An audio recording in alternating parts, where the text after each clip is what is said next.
Wake up. You lost this battle, Hobie, 20 years ago. You and all the other brokers.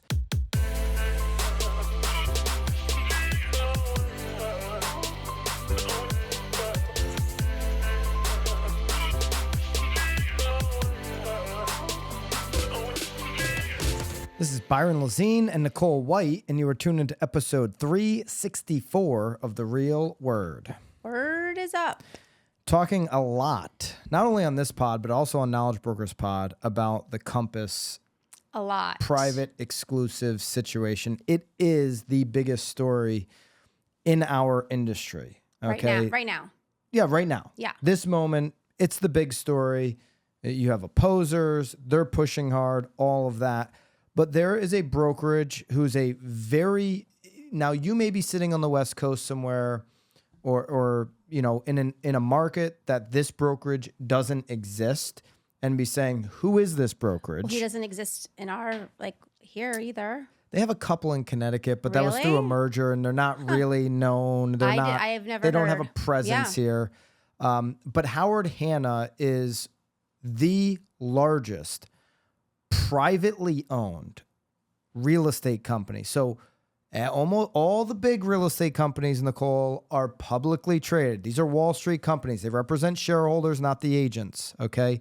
If we go to the Mega 1000, I can give you the list. But we're going to talk about Howard Hanna today instead of Compass because they're saying similar things. They're taking a similar position, maybe with a few different wrinkles. We're going to break it down, and we'll scroll it here if you're watching on YouTube. Well, and Howard Hanna was left out of, so he's just settled too. Just settled. Yep. Finally, So after all this time. can let it rip now on NAR. He's ready. And they're letting it rip. But here's just for some context of if you're not familiar with Howard Hanna. Started in 1957. So this is a family-owned company. Started in Pittsburgh, has grown the company through a ton of mergers and acquisitions over the years. But if you're just not familiar with how big this company is, one of the better brokerages in terms of wrapping mortgage and title and Yeah, I mean the things that he wants to do is quite awesome. You know, they're really strong company in wrapping those ancillary products into their business model. So let's just go by volume. It's easy to count with volume on the brokerages. Now you're going to say, well, why isn't RE/MAX on this list? Because RE/MAX, they're all like independently owned and operated. Yep. So they're a publicly traded company as well, but they're not going to appear on this top 10 list because all the offices are kind of broken apart. So anyways, Compass is $231 billion this is just going back last year sales volume. This is just one way to look at it. You've got Compass number one, Anywhere at $186 billion, EXP at $152 billion, Home Services of America. They have a couple different, this isn't all of Home Service. They have a couple different segments of the company. We broke that down on a Knowledge Brokers pod with Andrew on them once, $136 billion. So just on brokerage residential sales volume, this is how the Mega 1000 calculates it. Those are your top four. They're all publicly traded. The numbers rather on this list fall off a cliff in terms of sales volume when you get to number 5. You go from 136 billion on Home Services to 42 billion with Real at number 5. So now you start to see, okay, Real publicly traded, Douglas Elliman 36 billion publicly traded. Oh, number 7, Howard Hanna Real Estate, $34 billion. 92,000, almost 93,000 transaction sides. They got 12,000 plus agents. Well, they got a lot of agents. This is a company that is legitimate. He's in it sounds like Chicago is maybe one of his big. They're headquartered in Pittsburgh. Okay. I'm not sure about Chicago. I thought in here somewhere he was spearheading something out of Chicago, but maybe I misread. Possible, very strong Midwest, so that's possible. Like Redfin's number 8 on this list, obviously published 29 billion. I'm not going to go through the whole list, but I wanted to bring some context before we get into Howard Hanna. Because they might say, oh, the CEO of Howard Hanna says this. What are they? They're schmo? No, he's not a schmo. He's a smart guy. They're a player. Okay, Yeah. So Hobie Hanna is it's a family-owned company. Hobie Hanna, he's a Hanna. He's the CEO. He's the 4th. Howard Hobie Hanna, he's the 4th. Okay, so I've not been in a NAR meeting with Hobie. No? Hanna. Have you ever met Hobie? I've never met Hobie Hanna. I'm No? hoping that, I don't know if he'll be at the gathering. Maybe I can get him on a pod when I'm out there. I'm That gonna would be be doing fun. some. He sounds like a dude. Hey, thank you so much for taking time to listen to the pod. I'm going to get you right back. Talking about Tom and Lisa here in today's pod. I do the Knowledge Brokers podcast with them. If you want to hang out with us, we're actually doing a workshop at Lisa's headquarters in Massachusetts. I'll throw the link down here. It's at her headquarters. It's bamworkshop.live. I'll throw the link. Come hang out with us May 15th. Enjoy the rest of the pod. I've heard stories Oh, good or bad? of Hobie. He's fiery, is what I've Okay. heard. Like Does he like Cosmos? I don't know if he drinks. Okay. That'd be your kind of people. Yeah. But I know he gets fired up. Well, I mean, He gets this animated. alone. I mean, the headlines. I mean, you might have seen the recent headline talking now that they've settled with NAR. He's got a headline.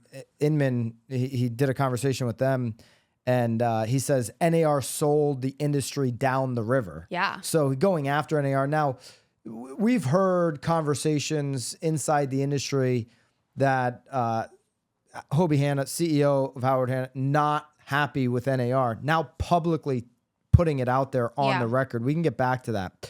But the bigger threat, and this is, I thought it was important to talk about it. I don't want to just talk about, Compass and Robert Revkin only being the only CEO to go out there and take a position that is obvious. Yeah. Hobie Hanna is doing the same thing. Well, because it sounds like he has, what is it? It's called Find It First.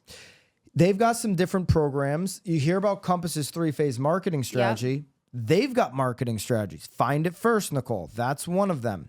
They want to obviously wrap in their ancillary products. They've got a buy and borrow bundle. Okay, I think it's great. Up to a $10,000 loan amount. So a 0.5% of a buyer loan amount up to $10,000 for qualified buyers who choose to buy their home. They'll give it back. Like it's a credit. It's a credit. Yeah. So they're doing things with their companies to create campaigns similar to a Compass. Hey, we've got campaigns. We're doing a lot of different things.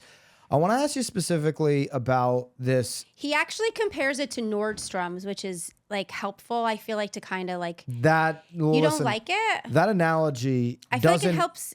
That analogy doesn't fit at all. It's not with what perfect, he's but at talking least about. it gives you like the same sense. Nobody knows what the heck you're talking about, so let's break it down. So they're talking about in this interview with Inman. They're talking. So there's two things we've talked about in the past. There's with the new listing category that NAR has allowed brokers to keep listings off the MLS, off the IDX. You can put them on your VOW, okay, your virtual office website. A VOW, virtual office website, requires registration in order to see certain information. Okay, so, why have I said clear cooperation, doesn't really exist anymore, even though they say it does and they made changes? Because you can just put anything on your VOW, Compass exclusive, Find It First, and you can just put it on the VOW. So Howard Hanna first tested VOW in the summer of 2023. This was in the Cleveland area of Northeast Ohio. The company has a big market share there, and it resulted in increased traffic, better lead generation, more qualified leads. This is talking about the Find It First program for listings. Which, again, another CEO that's trying to help support their agents because he's talking about leads. Okay. Yeah. So I'm curious if all agents feel this way. So they're seriously considering moving to registration in all markets. We have not moved completely to all markets, but we're looking to, with the pure intent to maximize our customer experience and create the best consumer experience for buyers and sellers. We also think our buy and borrow bundle, which we had talked about, is a big deal. He's going to promote that, obviously. So Inman asks, some say that VOWs, these virtual office websites, present a registration hurdle that people might not want to bother with when they're searching websites for listings. They might see a registration requirement and leave, right? Like, oh, I got to register. I'll just bounce out, go to a website where I can see listings. Is that not something you're concerned about? You also mentioned the customer experience. How is that a better experience? I got to go to this, and register. I think our website makes people register. Yeah. Yeah. Nobody would go on our, by the way, we sold over $200 million. Yes. Howard Hanna's doing billions of dollars. Yes. I'm very comfortable saying the truth. Nobody would go on oneteamct.com on our website. It's an IDX website from Sierra. Right. So it's a templated website that Sierra builds out. I don't have to build a website. I've got the IDX feed. I'm extremely comfortable. I'm not naive. Some agents are naive. Some agents don't get the game. Some agents don't understand that you got to put your ego to the side. There isn't a single buyer in the world that is going to go on my website over Zillow or Realtor.com. Right. I'm comfortable saying that. Some agents waste 2 years of their life trying to build a website to try to compete with in a war that's over. Yeah. Okay. And you're not winning that. Like the branding of Realtor, Homes.com is coming up. Maybe Redfin in your market. Those 4 portals, they're the ones that consumers are thinking about. Right. So why do we make people register? Do I think that's a better experience? No, I don't. Do I want to convert on the Google pay-per-click that we're spending? Yes, I do. Yeah. And people register. So people register because they're in I want this particular piece of information now on the ad that I was served, and they're giving their information in exchange for the I want this now. I don't want to go find it somewhere else. So I was right. Yeah. Now, without spending on ads, we wouldn't get traffic. Right. Just plain and simple. Yep. So that being said, can Howard Hanna, listen, how did Zillow build themselves? Doing Google pay-per-click. And there's registration process there too. They're collecting information. They can ask for the registration a lot later than a site that doesn't have that brand because of their brand. Right.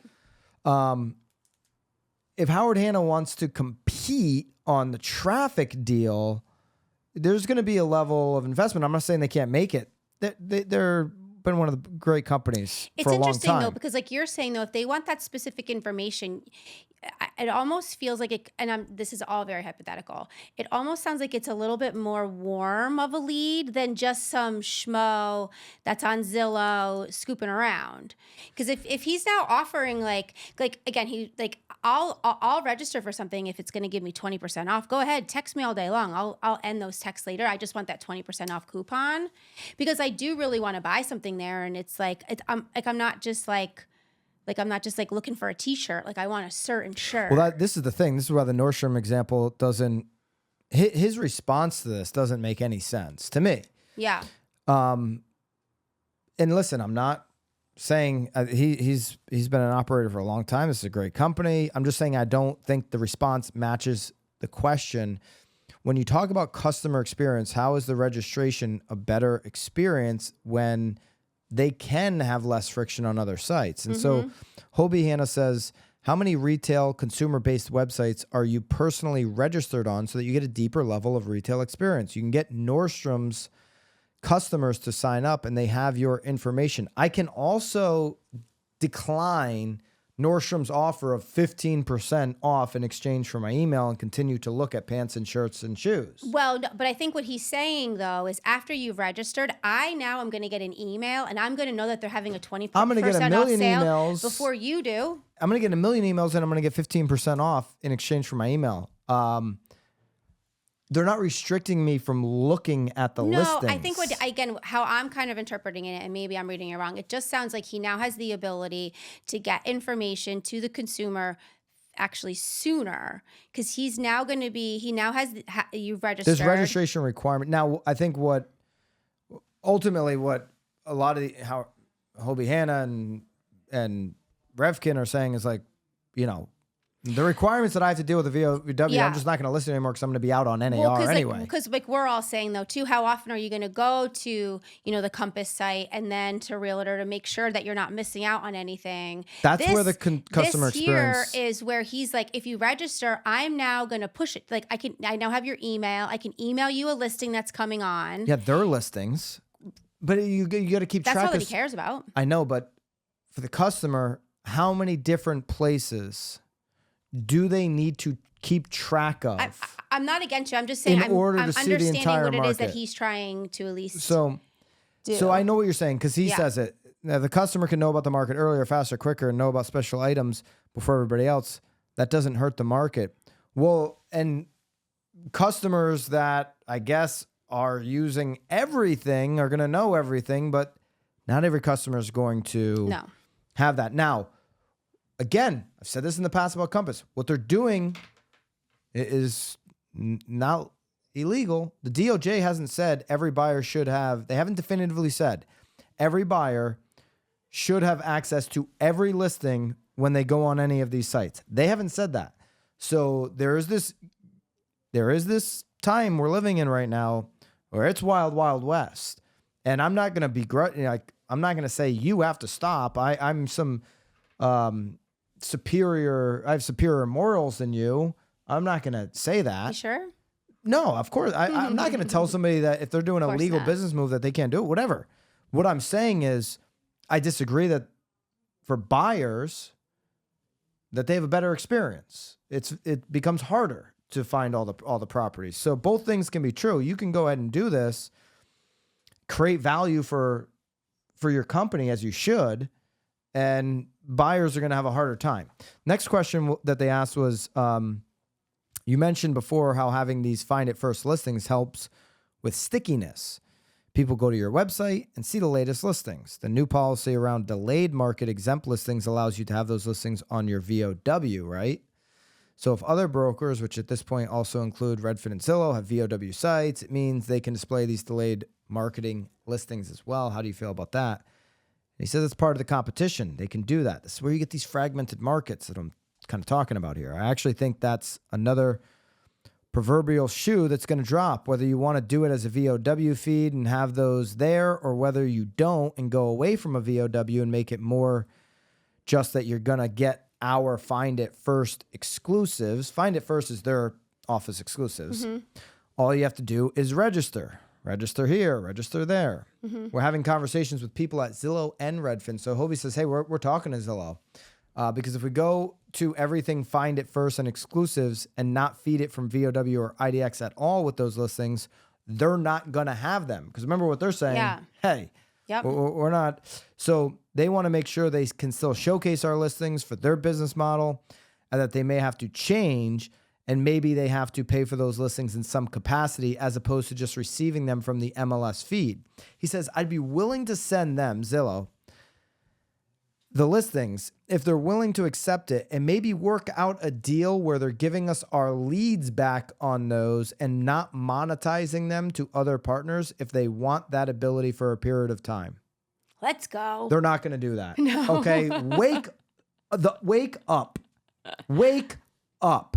You lost this battle, Hobie, 20 years ago. You and all the other brokers, you couldn't beat Zillow. You got your ass kicked. And now you see an opening. Where were you for 20 years? Telling all your agents to respect NAR. And now you're out on NAR. Now you're saying NAR sold us down the river because they did to you finally what they've been doing to the agent level for years. Showing no respect, playing a clicky club game. You were in it, and now that you're out, and they left you holding the bag, the over $2 billion bag, you're going to get tough with Zillow? Please. Not getting tough with Zillow. Let's go. Connecticut's making you heated. Like you're going to make a deal where Zillow's going to take your listings in exchange for the leads? Are they going to go out of business too? Well, why would they even want the listings and if they have to give the leads back to you for free? Yeah, that's how they monetize their business. Yeah. Maybe they're going to charge you? Well, homes.com has that option. Zillow Listing Showcase is a great option because you can enhance your listing on the site that people are actually shopping. Yeah. So that doesn't make sense to me. Let's see if something else does make sense to me. And let's go to the next question. What is it that you can do that would prevent Zillow and Redfin from getting your listings? What is it that they're bargaining with you for? Yeah, great question, Inman, actually. Like, why are they bargaining with you? Yeah. They don't need to. I won't put them in a VOW. I won't have a VOW. I don't need a VOW. I don't need IDX. I might not need MLS anymore. So this is like Hobie, like, I don't need anything. I love it. I got this. He had a couple Cosmos. Jump on my back. Now he feels like he's got big muscles. The world's changed, he says. I don't need to listen to NAR. Yeah, well, the problem is you listen to them for too long. There might not be MLS from 5 years from now. If people are going to dictate where I have to send listings. So this is now, it's like, hey, people aren't going to tell me how to run my business. He feels like he's being boxed in and he's barking a little bit. I don't blame him. Quite honestly, this rule that they changed, that's things called clear cooperation. They invented the rule in 2019. Then they changed it. The rule has no teeth. NAR has no teeth. Because brokers, you guys didn't hold them accountable. You know, they were never held accountable. Right. We don't need to cooperate with each other anymore. That was taken away by the lawyers. Yeah, that right there is still what's stinging a lot of brokers. For sure. This, we're not talking clear cooperation. We're talking about like agency cooperation, right? We're talking about compensation cooperation. Exactly. Okay. That's kind of the undertone there. Agents, we all want and need more listings. We want to be able to capture the business from our clients. So it means we need to stay in front of them, front and center when they're thinking about real estate, when they're making a real estate decision. So I love what Reminder Media is doing for agents across the country, producing high quality physical and digital magazines where you can tell a full story about what's going on in your community, what's happening in the market, and reminding people that you are the expert that they should be reaching out to when it comes to making a real estate decision. Reminder Media is a resource that you need in your corner to stay in front of your clients. You also get a free sample magazine by using the link that I'll put right down below. Check out Reminder Media and everything that they have to offer you and helping you stay in front of your clients. We love to cooperate with other brokers. We love to share our data and our listings. Those that the seller says, fine, put it to the open market and share. Most sellers should say that. Of course. But if we want to, we can put everything on our website and say to the consumer, we don't put it on the MLS anymore. We do direct feeds to Zillow. We do direct feeds to Realtor.com. We have it on our website. We send a letter to every broker in the country and say, you're still welcome to show a house. Mm-hmm. That last line I don't get. Mm-hmm. You're going to send a letter? Like in the mail? I mean, with like with a stamp? Is this the same thing? I don't have any stamps. Compass says they're serious about the new book that they've put in their offices. That. It's so beautiful. It must be beautiful. A beautiful book bound. By the time the book is letters printed, and books. Well, I don't even have a stamp. I live literally across the street from a post office, and I don't even have I can't mail anything. I don't have stamps. Nicole's house was built in the 1800s, and she's not sending letters to agents about her new listing, and she's not inviting people into our office to look at a book, and she lives in a house that the Pilgrims probably stayed in. The Pilgrims? You know, some old. Oh my. You know, maybe George Washington strolled through the town square at one time and stayed at the house. What is happening? I don't understand this back in time. Like, we're gonna send a letter to the letter brokers? parties are able to send a letter. Okay, hit me up on email. Hobie, I hope you do hit me up on email. I'm going to be hitting you up if you're at the gathering. I'd love to chat with you. Oh my gosh, I think Hobie is one of the best operators in our business. Some of these questions don't match up with some of the answers to the questions. Don't match up with. I find these are words. This is why I hate. More word salads. I just hate reading commentary. That, this is a phone call or whatever. You sit down with somebody for an hour, you can really get to the bottom of it. They took pieces out. We don't have direct context, but yeah. We don't have context because these are just words on paper. Yeah. It's like sending a letter to another broker. He says we're not going to follow rules based on NAR telling us how to operate our business. That's not the role NAR should play. Inman says, is that your plan? I'm considering it. So these aren't baked in plans. This is a lot of commentary. This is a lot of quotes in. If you were a Howard Hanna agent and you're just hearing plans being considered kind of rapid fire. Yeah. Am I concerned? You have any concern about 100%. You do? Oh, yeah. If you're just spit firing things out there, I'd be like, yeah, I'd be scared. That's like me. I'm irrational, like I don't want my boss to be irrational. Like, yeah. Keep it, figure it out.